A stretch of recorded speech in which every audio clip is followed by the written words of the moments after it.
What's going on, people? Welcome back to the Red Devil Circle. Hope you guys are doing good. There's a lot of news coming out this past few days, and we're gonna delve right into it. There's a lot of news from. There's a lot of steam. I guess you could say that, and there's a lot of noise around Manchester United. Transfer links, agents coming out trying to get a move for their players, possibly. There's just a lot of talks and a lot of journalists trying to get things right as well, trying to be the first to say things as it is. But I guess it's very obvious that no one really knows what Ineos is really doing, especially on the management front. If they're really gonna keep Ten Hag or not. So yeah, let's really delve into all these things. We're gonna talk about the possible transfers United are gonna be making. There's a lot of talks in the key areas where we're looking to replace, and with a lot of players leaving Manchester United. So yeah, let's delve right into this one, guys. This should be fun. First we're gonna talk about Milos Kerkez. I want to focus on the players where I think it's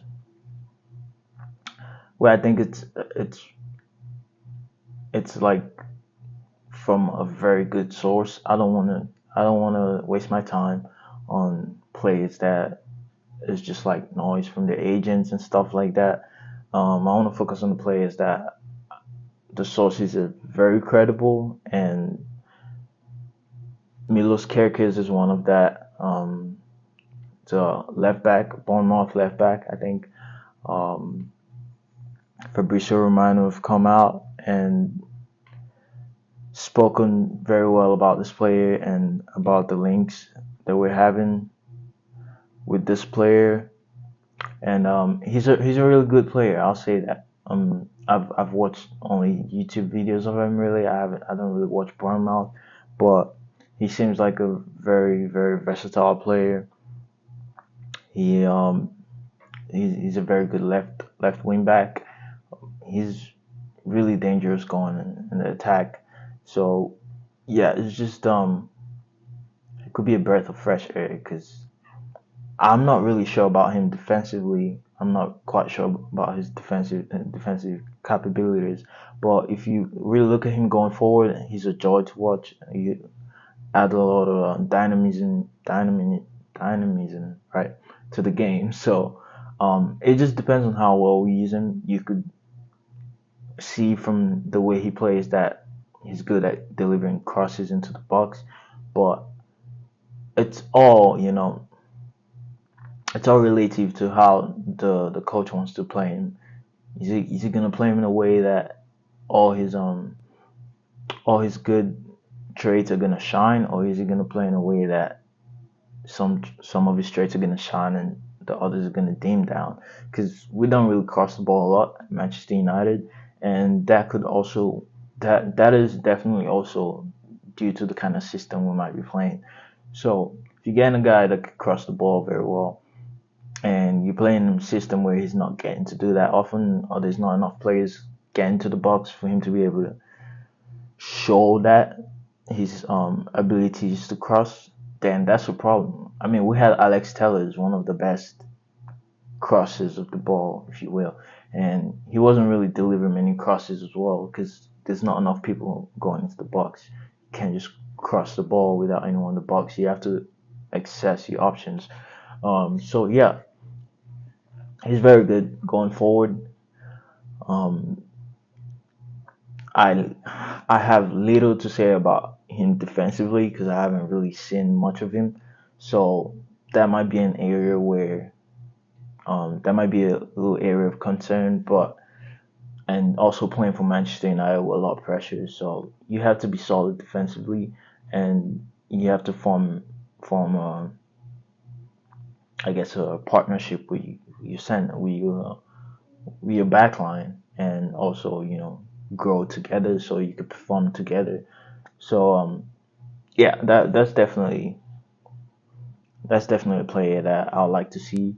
But if we're gonna do this, we have to do this right now because we need him to we need him to settle down in the team and do the preseason and whatever, settle down with the team, grow with the team. So when the Premier League season starts, he's ready and he's ready to go. So yeah, looks like a bright talent overall. He's very skillful. He's very agile, very versatile player. Good in one-on-ones. It's a good finisher as well. So yeah, and very good at crossing the ball. So yeah, Milos Kerkez, guys, and that one was coming from Fabrizio Romano breaking that news, which is very good to see. So yeah, Milos Kerkez is one for us to watch. Next would be Leny Yoro. Leny Yoro has come out as a possible replacement for Varane. As we all know, Varane's leaving. Um, he- he's already gone pretty much. Varane wouldn't be playing for Manchester United anymore as his contract has run out. So yeah, also Leny Yoro, I've only seen videos of him, but from the links to Real Madrid and Liverpool, I heard that would be a great player to add. Just sometimes all you need to do is just see the kind of clubs that scouting him, and when your rival clubs are scouting him, like Liverpool, with a good system, with a good staff, with a good recruitment. When Real Madrid, clubs like Real Madrid and Liverpool are scouting a player like that, then you have to look at that player. And the only problem there is you haven't you providing something better than those teams will provide. And the only way I can see that happening is money, right? Because teams like Liverpool and Madrid have a better it's just like they're more attractive, so to say. So trying to take a player like Leny Yoro. There was talks that we offered him 50 million or something. Um, it's still gonna be hard to pull that transfer through. So I don't know how we're gonna do it, but he looks a really bright talent. He's very good in standing tackles and slide tackles. So very well balanced. His awareness is great. His heading abilities is pretty good too. So that's a player I really love to see. I made the links with Jared Brandway and Goncalo Inacio.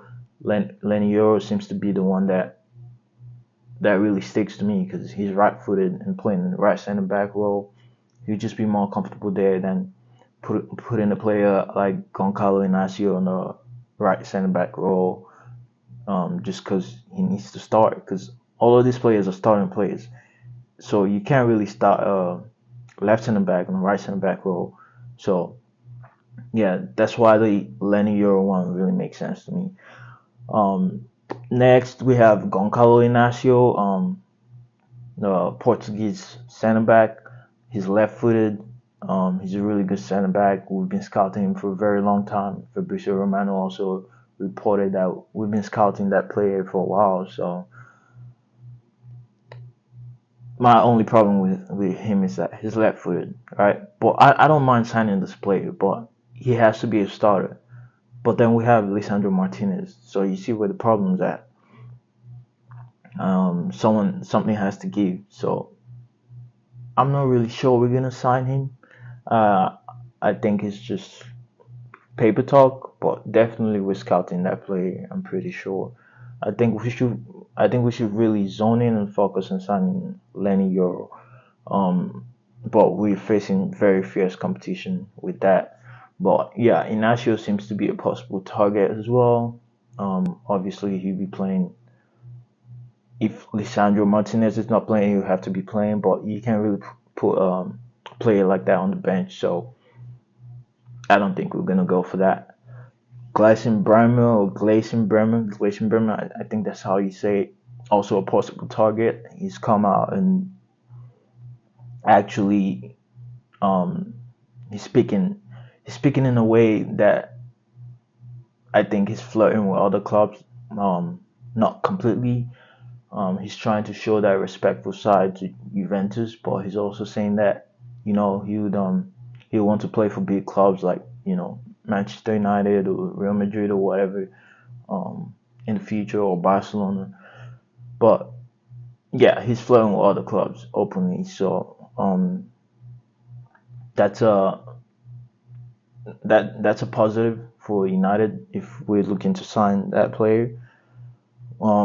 Definitely proven defensively. I mean, he's playing in one of the toughest leagues in Europe, and what they're very good at, the Italians, they're very good at defending. They're very good at um, preventing goals.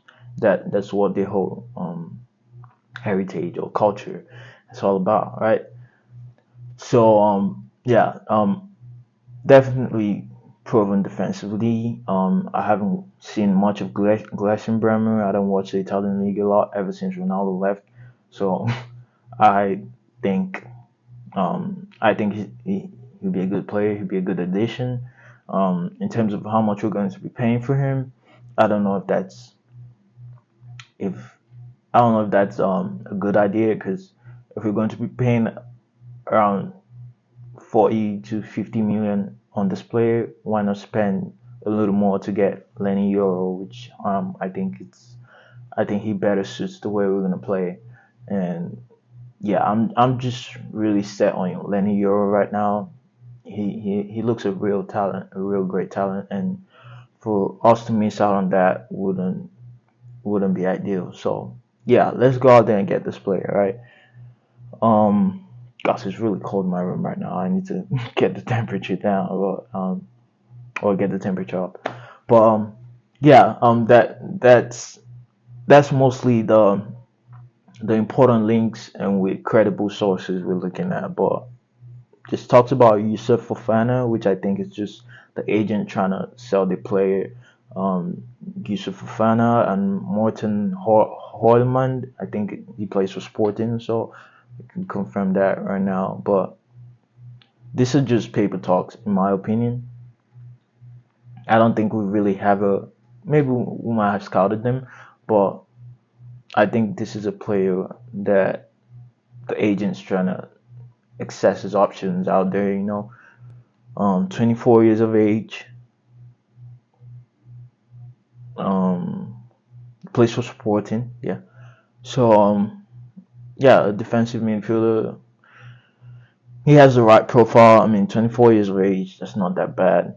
Um, but to me, this is just paper talk, and I'll prefer not to spend a lot of time on players like that. Yusuf Fofana playing for AC Milan as well. Um, I think it's just agents trying to find their players a big club. So yeah, I don't want to spend my time on that. But this is the news that's rolling right now. It's looking hot, and I think there's gonna be more news coming out of Manchester United, and also the fact that we also haven't made a decision on Ten Hag, which is diabolical, by the way. But I think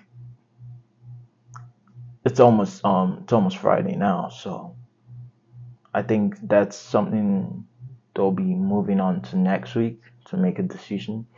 I don't see them making a decision over the weekend. They spent a lot of time on this, and different sources and people trying to predict what Ineos is doing, and journalists writing all these things. But once you really compare the sources, there's a common sense will tell you that Ineos, there's nothing that's been put out there on what the decision of Ineos will be.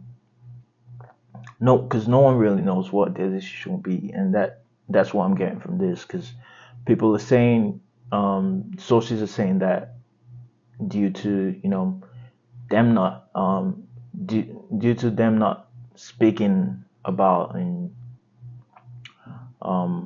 Ten Hag leaving, or the fact that they haven't made a decision rather about Ten Hag leaving, means that he might be they've already decided that he's going to stay and just haven't announced it. And there's also sources saying that the fact that they haven't made a decision yet. It just means that they've been accessing a lot of options out there. So this is definitely a possibility that's going to leave. Obviously, these two scenarios are possible. So what what um what would you say? What the decision will be is only known to them pretty much. The only people that knows the fate of Eric Ten Hag is the Ineos and the board and whatever. And I don't think they've decided on it yet either. So it's definitely taking a lot of time, and we should be looking at players right now. So that needs to be sorted out. You all know my decision on that, but I'm not on the board, so yeah.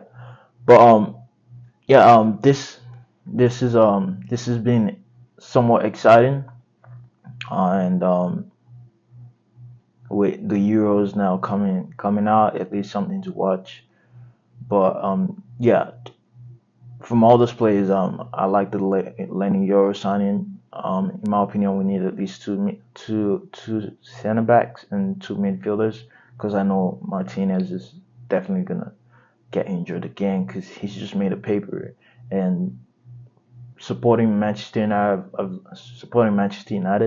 I've come to learn that you can't really get behind players that just get injured all the time. Because guess what? The bad player that's playing for us, playing consistently, is way much better, in my opinion, than the best center back in the world that just keeps getting injured. I don't give a shit. Just get at some point you just gotta get rid or have someone that's more reliable. So we'll see how Martinez goes. But in my opinion, we should also be getting a left center back there. That's why we need two center backs, right? Because he's definitely gonna get injured again, no doubt. He's gonna get injured. We also need two midfielders, with Casemiro leaving, possibly leaving, and Amrabat possibly leaving as well. I think we need two midfielders there. So there's a lot to be done in the transfer window, and they just need to deal with this Ten Hag stuff so we could get the ball rolling and be well prepared for what is to come. But yeah, thank you guys for watching. I just want to give you guys a rundown of what's going on, and I'll see y'all next time. Hopefully with better news. Enjoy your Thursday. Peace out.